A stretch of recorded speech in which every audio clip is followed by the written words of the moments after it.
اس کے بعد دونوں لشکروں نے ایک دوسرے کی طرف دیکھتے ہوئے اپنے اپنے لشکر میں جنگ کے طبل اور نقارے پیٹ دیے تھے، گویا لشکر اب ایک دوسرے سے ٹکرانے کے لیے تیاریاں کرنے لگے تھے۔ بھیم دیو، رام دیو اور ان کے بڑے بڑے سالار اپنے لشکر کے سامنے اپنے گھوڑوں کو ادھر ادھر دوڑاتے ہوئے اپنے لشکر کی صفیں درست کر رہے تھے۔ یہی حالت اس وقت قطب الدین ایبک، ایبا اور دوسرے سالاروں کی بھی تھی۔ وہ بھی اپنے لشکر کی صفوں کو استوار کرنے میں مصروف تھے۔ جنگ کی ابتدا نہروالا کے راجہ بھیم دیو نے کی۔ اپنے لشکر کو آگے بڑھاتے ہوئے وہ اپنی آرزوؤں کو سجاتے، اپنی خوشگمانیوں کو لبھاتے، اپنی خواہشوں کے عہد نبھاتے، اپنے اندر کی جستجو کو چھپاتے اور دھول کی چادر میں لپٹے ہولناک کار شرر اور وسوسوں کی انگڑائیاں لیتی غارت گری کی طرح حملہ آور ہو گئے تھے۔ دوسری طرف قطب الدین اور ایبا نے بھی نگاہوں کو کوہر آلود، عقل کو مجہول، زبان کو بے مفہوم، جسموں کو معذور، دل کو مفلوج اور زبان کے نطق تک کو نابود کر دینے والے کھولتے کروٹیں لیتے بگولوں کی طرح اپنے رد عمل کا اظہار کیا۔ پھر وہ بھی راجہ بھیم دیو کے لشکر پر خزاں کی پیاسی شدتوں کے طوفان، لو کے اٹھتے گرم تمد جھونکوں، ذہنوں میں بربادی کی دھول اڑا کر خد و خال تک کو بگاڑ دینے والے قہر کے چکراتے لہراتے بھنور اور زیست کی سرحدوں پر دستک دے دینے والی تشنا پندار قضا کی طرح حملہ آور ہونا شروع ہو گئے تھے۔ نہروالا کے نواح میں دونوں لشکریوں کے آپس میں ٹکرانے سے ایسا سما بن گیا تھا جیسے فرعون کی بستیوں پر عصائے کلیم کا نزول ہونا شروع ہو گیا ہو،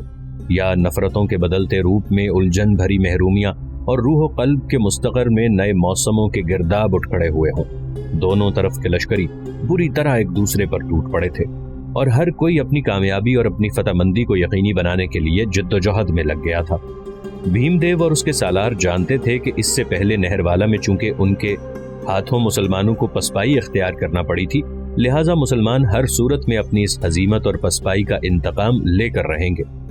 اس بنا پر وہ اپنی طرف سے پوری کوشش کر رہے تھے کہ کسی نہ کسی طرح ایک بار پھر مسلمانوں کے قدم آگے نہ بڑھنے پائیں۔ بھیم دیو اور اس کے سالار چلا چلا کر اپنے لشکریوں کے جذبوں، ان کے ولولوں کو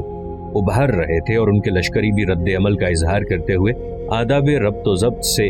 شناسا بغاوتوں کی تحریکوں، گرد کے طوفانوں اور جذبوں کی تکریم تک کو سسکتے دھاروں میں تبدیل کر دینے والے کڑے لمحوں کے طوفان کی طرح حملہ آور ہو رہے تھے۔ وہ تہیہ کیے ہوئے تھے کہ ہر صورت میں اپنی کامیابی کی مہر ثبت کر کے رہیں گے، لیکن ابھی تک انہیں کسی بھی سمت سے اپنی کامیابی کی کوئی جھلک تک نہ دکھائی دے رہی تھی۔ اس لیے دوسری طرف مسلمان لشکری بھی تکبیروں کے سائے میں اپنے سروں پر کفن باندھ کر نکلے اور دل کی محرابوں میں حروف کی زندہ روشنی کی طرح ادھر ادھر حرکت کر رہے تھے۔ وہ نعرے بلند کرتے ہوئے تکبیر کی فضاؤں کی گوہر باز گشت میں راجہ بھیم دیو کے لشکر پر دشت بے کران کی گرد میں لاوا بن کر کھول اٹھتے فنا و تغیر کے بھمر اور عہد فراموش میں جمع وحشت بھرے خوابوں کی طرح اپنے کام کی ابتدا کرتے ہوئے دشمن کے لشکر کی تعداد کو کم کرنے کی کوشش کر رہے تھے۔ کچھ دیر کی مزید جنگ کے بعد راجہ بھیم دیو نے صاف طور پر اندازہ لگا لیا تھا کہ اس کے لشکری مسلمانوں کے حملوں کے سامنے پربتوں کے اندھیروں کی طرح سمٹنے اور تلاتم سے رسہ کشی کرتے عناصر کی طرح پسپائی اور تشنگی کے ابلتے سمندر میں کسی بے بس مسافر کی طرح پیچھے ہٹنے کی کوشش کر رہے تھے۔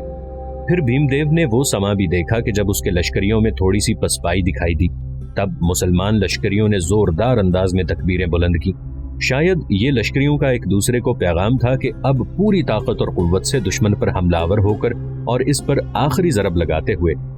اپنی فتح کو یقینی بنانا ہے، اور پھر ایسا ہی ہوا۔ مسلمان لشکریوں نے قطب الدین ایبک، ایبا اور دوسرے سالاروں کی سرکردگی میں اس زور سے حملے شروع کیے کہ انہوں نے اپنے ان حملوں کے دوران بھیم دیو کے لشکر کی اگلی کئی صفوں کو کاٹتے ہوئے اس کے لشکر کے وسطی حصے میں موت کا کھیل کھیلنا شروع کر دیا تھا۔ یہ صورتحال دیکھتے ہوئے بھیم دیو اور اس کے سالاروں نے اپنی شکست کو اپنے سامنے رقص کرتے ہوئے دیکھ لیا تھا، لہٰذا اپنی جانیں بچانے کی خاطر بھیم دیو نے شکست اور پسپائی کے نقارے بجوا دیے تھے۔ ان نقاروں کی گونج کے ساتھ ہی بھیم دیو شکست اٹھا کر بھاگ کھڑا ہوا اور نہروالا میں داخل ہو کر قلعہ بند ہو کر بیٹھ گیا۔ قطب الدین ایبک، ایبا اور اس کے سالاروں نے سب سے پہلے دشمن کے پڑاؤ کی ہر چیز پر قبضہ کیا، اپنے زخمی ہونے والے لشکریوں کی دیکھ بھال کی، لشکر کے لیے خیمے نصب کروا دیے گئے، لشکریوں کو آرام کرنے کا حکم دیا گیا۔ پھر قطب الدین ایبک اور ایبا سالاروں کے ساتھ ایک جگہ بیٹھ گئے۔ قطب الدین نے اپنے سالاروں کو مخاطب کرتے ہوئے کہنا شروع کیا: میرے عزیز ساتھیوں، سب سے پہلے تو میں تمہیں اور اپنے سارے لشکریوں کو مبارکباد دیتا ہوں کہ ہم نے نہروالا کے راجہ بھیم دیو کے خلاف شاندار کامیابی اور ایک سنہری فتح حاصل کی ہے۔ یہ وہی نہر والا ہے جہاں اس سے پہلے ایک بار ہمیں پسپا ہونا پڑا اور ہم نے اس پسپائی کا خوب انتقام لیا۔ اب دشمن کے پڑاؤ کی ہر چیز پر تو ہمارا قبضہ ہو گیا ہے، اور جیسا کہ دشمن کے تعاقب کرنے والے مخبروں نے بتا دیا ہے کہ راجہ بھیم دیو نہر والا میں محصور ہو گیا ہے۔ مخبر یہ بھی کہہ چکے ہیں کہ نہر والا کی فصیل انتہا درجے کی مستحکم، مضبوط اور بلند ہے۔ اب یہ بتاؤ کہ دشمن کو ان میدانوں میں شکست دینے کے بعد ہمیں کس رد عمل کا اظہار کرنا چاہیے اور ہمیں اگلا قدم کیا اٹھانا چاہیے؟ اس موقع پر ایبا نے اپنے سالاروں کی طرف دیکھا، انہیں مخاطب کر کے کہنے لگا،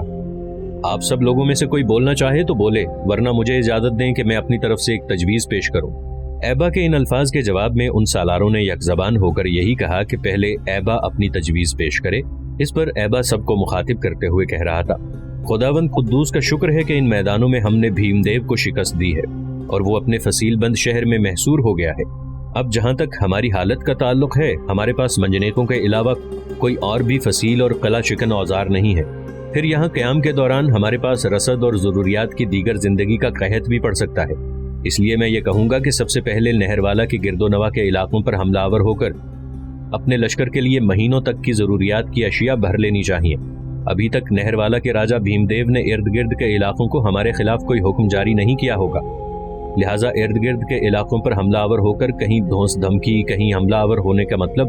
اپنے لیے اناج اور ضروریات کی دیگر چیزیں جمع کر سکتے ہیں۔ ایسا کرنے کے بعد پھر حالات کو سامنے رکھتے ہوئے دیکھیں گے کہ ہمیں نہر والا پر کیسے حملہ آور ہونا ہے۔ نہر والا کو فتح کرنے کے لیے ہمیں یہاں قیام کے دوران منجنیقوں کی بھی ضرورت پڑے گی۔ یہاں درخت کافی ہیں اور انہیں کاٹ کر منجنیقیں بنا کر شہر کی دیوار کو گراتے ہوئے اس شہر پر قبضہ بھی کیا جا سکتا ہے، لیکن یہ اس وقت جس وقت ہم اپنے لیے کافی غلہ اور خوراک کا دوسرا سامان جمع کر لیں گے، اس لیے کہ اگر نہر والا کا محاصرہ طول پکڑ گیا تو ہمارے پاس غلے اور دوسری ضروریات کی اشیاء کی کمی نہیں ہونی چاہیے، اور پھر منجنیقیں بناتے ہوئے بھی کچھ وقت لگے گا۔ سب سے پہلے ہمیں دو چیزوں پر سب سے زیادہ اہمیت دینا چاہیے، ایک لشکر کے لیے غلہ، دوسرے خوراک کے لیے استعمال ہونے والے جانور، اور یہ ساری چیزیں ہمیں نہر والا کے نواح سے وافر مقدار میں مل سکتی ہیں، اس لیے کہ یہ علاقہ پہلے سے میرا جانا پہچانا ہے۔ یہاں تک کہنے کے بعد ایبا جب خاموش ہوا تب قطب الدین ایبک نے اپنے باقی سارے سالاروں کی طرف دیکھتے ہوئے کہنا شروع کیا، میرے عزیز ساتھیوں، ایبا نے جو کچھ کہنا تھا کہہ چکا۔ اب تم میں سے اگر کوئی اپنے خیالات کا اظہار کرنا چاہے تو اسے ہم بغور سنیں گے۔ جواب میں سارے سالاروں نے پہلے آپس میں مشورہ کیا، پھر ان میں سے ایک اپنے باقی ساتھیوں کی نمائندگی کرتے ہوئے کہہ رہا تھا، ہم میں سے کسی نے کچھ نہیں کہنا۔ ہمارے خیال کے مطابق جو تجویز ایبا نے پیش کی ہے وہ سب سے بہتر اور قابل عمل ہے، اسی پر عمل کرتے ہوئے ہم نہر والا کو فتح کر سکتے ہیں۔ ہمیں پہلے اپنی ضرورت کا غلہ اور جانور جمع کر لینے چاہیے۔ قطب الدین ایبک نے بھی مسکراتے ہوئے اس تجویز سے اتفاق کیا۔ 2 روز تک لشکریوں کو مکمل طور پر آرام کرنے کا مشورہ دیا گیا۔ اس کے بعد لشکر کا ایک حصہ تو پڑاؤ میں ہی رکھا گیا تاکہ کہیں نہر والا کا راجہ بھیم دیو اچانک نکل کر حملہ آور ہوتے ہوئے اپنی شکست کو فتح کا رنگ دینے کی کوشش نہ کرے، جبکہ لشکر کے ایک حصے کی چھوٹی چھوٹی ٹولیاں بنا لی گئیں اور مختلف سالاروں کی کمانداری میں دیا گیا، اور یہ ٹولیاں نہر والا کے اطراف میں پھیل کر لشکر کے لیے غلہ، جانور اور دوسری اشیاء جمع کرنے لگیں۔ اس طرح نہر والا کو فتح کرنے کے لیے قطب الدین ایبک اور ایبا نے اپنے لشکر کے لیے مہینوں کی ضرورت کا سامان جمع کرنا شروع کر دیا تھا۔ غلہ اور جانور جمع کرنے کی کارروائی مکمل ہونے کے بعد قطب الدین ایبک اور ایبا نہر والا پر آخری ضرب لگانے کے لیے اپنی تیاریاں کرنے لگے تھے کہ اتنی دیر میں دہلی سے کچھ مخبر آئے اور انہوں نے قطب الدین ایبک اور ایبا کو اطلاع دی کہ ان کی غیر موجودگی میں گوالیار اور بیانہ شہروں کے راجپوت متحد اور منظم ہو کر مسلمانوں کے خلاف حرکت میں آنا چاہتے ہیں، اور اس مقصد کے لیے انہوں نے ایک بہت بڑا لشکر تیار کر لیا ہے۔ آنے والے مخبروں نے یہ بھی بتایا کہ اب تک مسلمانوں کے خلاف مقامی راجاؤں کی جس قدر جنگیں ہوئی تھیں، ان جنگوں کے شکست خوردہ عناصر ان 2 شہروں میں جمع ہو کر اپنی طاقت اور قوت میں اضافہ کر رہے ہیں۔ یہ خبریں سن کر قطب الدین ایبک اور ایبا نے نہر والا پر حملہ آور ہو کر اور اسے فتح کر کے اپنی مملکت میں شامل کرنے کا ارادہ ملتوی کر دیا، تاہم وہ اس بات پر بھی خوش تھے کہ انہوں نے نہر والا کے راجہ بھیم دیو کو بدترین شکست دے کر اس سے انتقام لے لیا ہے۔ تاہم نہر والا کی اس مہم کو التوا میں ڈالتے ہوئے گوالیار اور بیانہ کے راجپوتوں سے نمٹنے کی خاطر قطب الدین اور ایبا اپنے لشکر کے ساتھ واپس دہلی کا رخ کر رہے تھے۔ دوسری طرف گوالیار اور بیانہ شہروں میں راجپوتوں کے اجتماع کی خبریں غزنی میں سلطان شہاب الدین غوری تک بھی پہنچ چکی تھیں، اس لیے کہ سلطان کے مخبر بڑی برق رفتاری سے ہندوستان کی پل پل کی خبریں سلطان تک پہنچاتے رہتے تھے۔ سلطان کو جب خبر ہوئی کہ راجپوتوں کی قوتیں گوالیار اور بیانہ شہروں میں جمع ہو کر مسلمانوں کے لیے خطرے کا باعث بن سکتی ہیں